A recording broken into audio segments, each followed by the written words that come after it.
امیہ فارکین شام کا شہر تھا اور اس کا قلعہ تھا پہاڑ پر. 1 سال صحابہ اس کا محاصرہ کر کے پڑے رہے. خالد بن ولید جیسے فتح نہیں ہو سکا. تو خالد بن ولید رضی اللہ تعالیٰ نے اعلان فرمایا کہ سارا لشکر روزے رکھو کہ اللہ اس کو ہمیں فتح کروا دے. پہلے دن روزہ رکھا گیا. خالد بن ولید افطاری کے لیے خیمے میں آئے تو افطاری کوئی نہیں تھی. تو ان کو خیال آیا غلام میرا بیمار ہوگا. انہوں نے پانی پی کے روزہ افطار کر لیا. اگلے دن پھر ان کو خیال آیا. اگلے دن آئے تو پھر افطاری کوئی نہیں. پھر ان کو خیال آیا کہ غلام بیمار ہوگا, پانی پی کے افطاری کر لی. تیسرے دن پھر افطاری کوئی نہیں تو اس کو بلا لیا. کہا بھائی خیریت ہے, آپ بیمار ہیں؟ کہا جی نہیں. کہا میری افطاری نہیں ملتی مجھے. کہا جی میں تو روز رکھتا ہوں. کدھر؟ کہا جی خیمے میں. کہاں چلی جاتی؟ کہا جی مجھے کیا خبر, میں تو رکھ کے چلا جاتا ہوں. کہا اچھا آج پہرا دیں گے.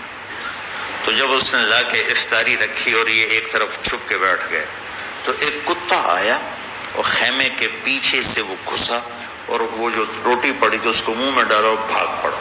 خالد بن ولید فرمانے لگے یہ کچھ اس کے پیچھے راز ہے.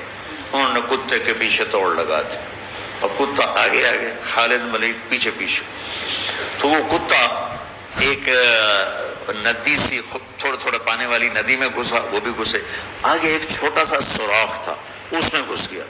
خالد بن ولید لمبا قد اور پتلے جسم کے تھے, دیکھنے میں لگتے تھے جیسے کوئی مکے دی مار ہے.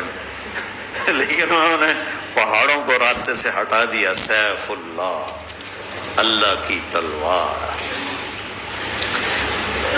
زید بن, آپ نے موتا کا لشکر بھیجا تو آپ نے کہا تمہارے امیر ہیں زید بن حارثہ, یہ شہید ہو جائیں تو پھر جعفر ہیں آپ کے چچا زاد, یہ شہید ہو جائیں تو پھر عبداللہ بن رواحہ, یہ شہید ہو جائیں تو پھر جس کو چاہو امیر بنا لینا. تو خالد بن ولید رضی اللہ تعالیٰ عنہ کی پہلی جنگ تھی یہ موتا. اسلام لائے اور یہ جنگ پیش آ گئی. صلح حدیبیہ کے بعد کی بات ہے. تو یہ موتا اردن میں ہے. میں وہاں 2 دفعہ گیا ہوں. زید بن حارثہ شہید ہو گئے تو جعفر تیار کیوں کہتے ہیں ان کو؟ ان کو جھنڈا پکڑا تو انہوں نے ہاتھ کاٹ دیا, تو انہوں نے دوسرے ہاتھ میں لے لیا, انہوں نے وہ ہاتھ کاٹ دیا تو کٹے ہاتھوں سے جھنڈے کو یوں چمٹا لیا, انہیں پیچھے سے کاٹ دیا تو جھنڈا گر گیا. تو اللہ کے نبی مسجد نبوی میں بیٹھے ہوئے تھے اور فرما رہے تھے زید آگے بڑھ رہا ہے اور قتال کر رہا ہے اور وہ قتل ہوا اور وہ گیا جنت میں. پھر آپ نے فرمایا اب جھنڈا جعفر نے اٹھایا ہے اور وہ آگے بڑھا ہے, اس کے دونوں ہاتھ کٹے اور وہ گرا اور وہ گیا جنت میں. اور اس کے دونوں ہاتھوں کے بدلے میں اللہ نے جعفر کو 2 پر دے دیے ہیں جس سے وہ جنت میں اڑتا پھرتا ہے. اس لیے ان کو کہتے ہیں جعفر تیار. یہ اللہ کے نبی کی خوشخبری تھی کہ جعفر کو اللہ نے 2 پر دیے ہیں جس سے وہ جنت میں اڑتا پھرتا ہے. پھر آپ نے کہا اب جھنڈا اٹھایا عبداللہ بن رواحہ نے, وہ آگے بڑھا, قتال کیا, قتل ہوا اور تھوڑے لمحے کے بعد فرمایا وہ گیا جنت میں. جھنڈا گر گیا, اب کوئی اٹھانے کی ہمت نہیں رکھتا. تو ثابت بن اکرم ایک انصاری صحابی ہیں, انہوں نے جھنڈا اٹھایا. کبھی جھنڈا پکڑو, ہاتھ سے نکل رہی ہے جنگ. تو لوگوں نے کہا تو ہی پکڑ لے, تو بدری آدمی. ثابت بن اکرم بدری صحابہ, کہا بھائی میرے بس کا نہیں ہے, کسی اور کو پکڑاؤ. تو افرا تفری میں کس کے منہ سے نکلا خالد کو پکڑاؤ, وہ نہیں پتا چلا, شور شرابہ تھا. تو کسی نے کہا خالد کو پکڑاؤ. یہ کہنا تھا کہ سب نے کہا خالد کو دو. اب اللہ کے نبی خاموشی سے اوپر دیکھ رہے ہیں, سے سامنے سناٹا ہے اور ادھر یہ ہو رہا ہے. تو آخر سب نے کہا خالد تو وہ جھنڈا اٹھا. وہ کہنے لگے میں تو نیا مسلمان اور میری پہلی جنگ ہے, بابا کسی پرانے آدمی کو دو. تو سب کہیں تو ہی لے.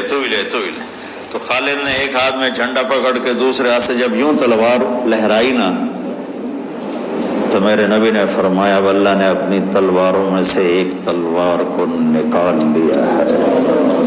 سیف اللہ. اس دن آپ کے ہاتھ سے 9 تلواریں ٹوٹیں لڑتے. پھر اللہ نے ان کے ہاتھوں فتح نصیب فرمائی۔ 3000 کے لشکر نے 1 لاکھ پہ غلبہ پایا۔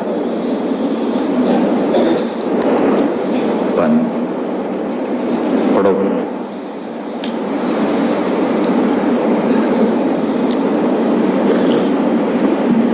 تو وہ اس سوراخ میں گھس گئے تھے، پتلے تو چلتے رہے سے رینگتے وہ سوراخ قلعے کے اندر جا کے کھلا۔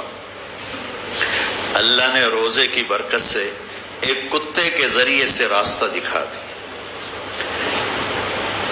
تو حضرت خالد بن ولید نے کہا بھائی 100 آدمی تیار ہو جاؤ، پتلے پتلے، آج رات فتح ہے انشاءاللہ۔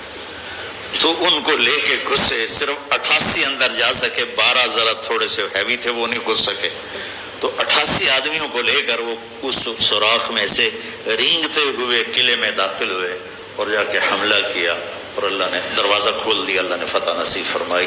تو روزہ اور نماز دنیا اور آخرت کے کام بنانے کا وسیلہ اور ذریعہ ہے، اگر ہم اس کو یقین کے ساتھ کریں۔ جب مشکل پیش آئے اپنا ظاہری سبب بھی اختیار کرو اور نماز بھی پڑھو۔